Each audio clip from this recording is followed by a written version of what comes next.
नमस्कार। आज हम दुनिया भर की कुछ हालिया अहम घटनाओं पर नज़र डाल रहे हैं। हमारे पास भू राजनीति से लेकर भारत के विकास और कुछ वैज्ञानिक चेतावनियों तक कई तरह के स्रोत हैं। तो चलिए थोड़ा गहराई में उतरते हैं और देखते हैं इनमें क्या खास है। बिल्कुल। कोशिश यही रहेगी कि इन बिखरी हुई सी कड़ियों को जोड़कर देखें और समझें कि इनके असल मायने क्या हो सकते हैं। हाँ, तो शुरुआत करते हैं पश्चिम एशिया से। 23 जून को ईरान ने कतर में अमरीकी अल उदीद एयरबेस पर बैलिस्टिक मिसाइलें दागी। इसे operation glad tidings of victory नाम दिया गया है। हाँ, और कहा जा रहा है कि ये अमरीकी बमबारी का जवाब था। पर दिलचस्प बात यह है कि मिसाइलें रोक ली गईं, मतलब कोई हताहत नहीं हुआ। हाँ, ये काफी अहम है। देखिए, मिसाइलों का रोका जाना ये दिखाता है कि शायद ईरान का मकसद सीधे टकराव से ज्यादा अपनी ताकत का प्रदर्शन करना था। और साथ ही ये खाड़ी देशों, खासकर कतर की जो डिफेंस कैपेबिलिटीज हैं, उनमें सुधार का भी संकेत है। अच्छा। तो इस इलाके में जो शक्ति संतुलन है, उसके लिए ये एक नया पहलू है, कह सकते हैं। और इसी तनाव के माहौल में हेग में नेटो का शिखर सम्मेलन भी चल रहा है ना? जी बिल्कुल।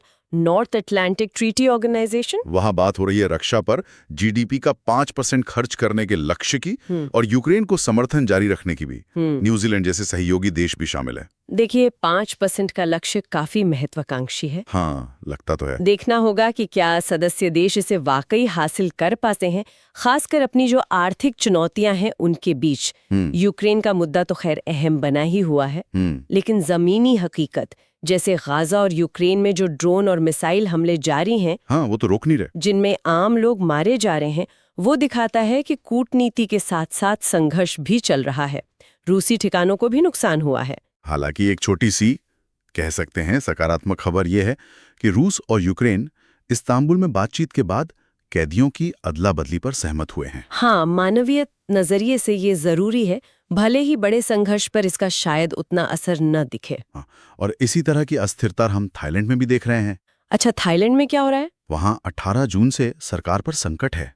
भूमंज थाई पार्टी के गठबंधन से हटने के बाद सरकार गिरने का खतरा है और बड़े पैमाने पर विरोध प्रदर्शन भी हो रहे हैं। ओहो, तो मतलब वैश्विक स्तर पर अस्थिरता के कई केंद्र बने हुए हैं। बिल्कुल, ये दिखाता है कि राजनीतिक स्थिरता कितनी नाजुक हो सकती है। सही है। खैर, इन वैश्विक उथल-पुथल के बीच विज्ञान से एक अच्छी खबर आई है। हाँ, क्या है? वेरा सी रूबिन ऑब्जर्वेटरी ने अपनी पहली तस्वीरें जारी की हैं 23 जून को। नए क्षुद्र ग्रह और कन्या नक्षत्र समूह यानी वर्गो क्लस्टर के बड़े शानदार नज़ारे हैं। अरे वाह, ये तो ब्रह्मांड को समझने में वाकई एक बड़ा कदम है। बिल्कुल। और जब हम स्थिरता और प्रगति की बात करते हैं, तो देखिए, भारत की तस्वीर काफी अलग दिखती है। हाँ, ऐसा लगता है भारत का फोकस अभी काफी हद तक घरेलू विकास पर है। 20-21 जून को ही प्रधानमंत्री ने बिहार, ओडिशा, आंध्र प्रदेश में करीब 24,400 करोड़ रुपए की परियोजनाओं का उद्घाटन किया। दर्जनों रेलवे, ऊर्जा, स्वच्छता से जुड़ी पहलें हैं इसमें। ये बड़े पैमाने पर जो बुनियादी ढांचा है, उसे मजबूत करने की कोशिश है। और ये सिर्फ देश के अंदर ही नहीं, विदेश मंत्रालय का ऑपरेशन सिंधु भी देखिए। हाँ, ऑपरेशन सिंधु। हालिया अस्थिरता के बीच ईरान से 292 और इजराइल से 161 भारतीय नागरिकों को सुरक्षित वापस लाया गया। अच्छा, ये मुश्किल हालात में अपने नागरिकों की सुरक्षा पर ध्यान दिखाता है। सही बात है। आर्थिक मोर्चे पर भी कुछ अच्छी खबरें हैं, है ना? जून में निजी क्षेत्र का पीएमआई, मतलब परचेजिंग मैनेजर्स इंडेक्स, हाँ, वो 14 महीने के उच्चतम स्तर पर पहुंच गया। अच्छा। और शेयर बाजार बीएसई सेंसेक्स भी 82,408 के करीब पहुंच गए। 1.3% की बढ़त।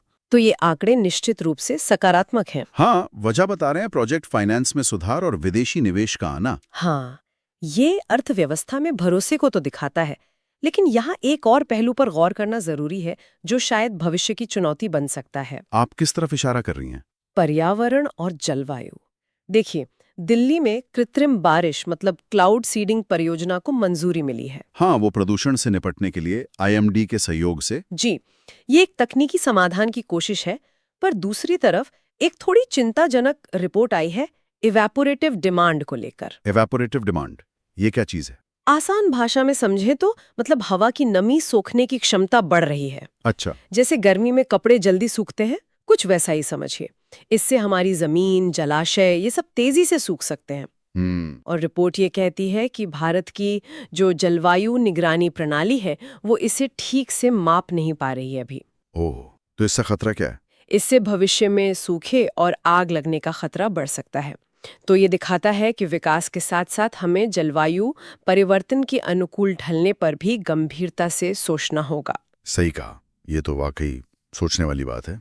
अच्छा, चलते चलते एक छोटी सी जानकारी और है। बताइए। सेंट्रल बैंक ऑफ इंडिया ने अप्रेंटिस भर्ती की जो समय सीमा है वो 29 जून तक बढ़ा दी है और शुल्क जमा करने की 30 जून तक। ठीक है। तो ये थी कुछ अहम खबरें। तो हाँ, कुल मिलाकर देखें तो दुनिया के एक हिस्से में जैसे पश्चिम एशिया या थाईलैंड, वहाँ भू राजनीतिक तनाव और अस्थिरता बड़ी है।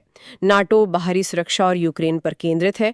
वहीं भारत बड़े पैमाने पर आंतरिक विकास और आर्थिक मजबूती पर जोर देता दिख रहा है, लेकिन साथ ही जलवायु निगरानी जैसी अंदरूनी चुनौतियां भी सिर उठा रही हैं। हाँ, तो आज की इस बातचीत से एक सवाल मन में आता है कि ये जो अलग अलग रास्ते दिख रहे हैं, कहीं क्षेत्रीय स्थिरता पर फोकस, कहीं राष्ट्रीय प्राथमिकताओं पर, जैसे भारत का आंतरिक विकास बनाम नेटो का बाहरी फोकस, ये आने वाले महीनों में वैश्विक समीकरणों को कैसे प्रभावित कर सकते हैं? बिल्कुल।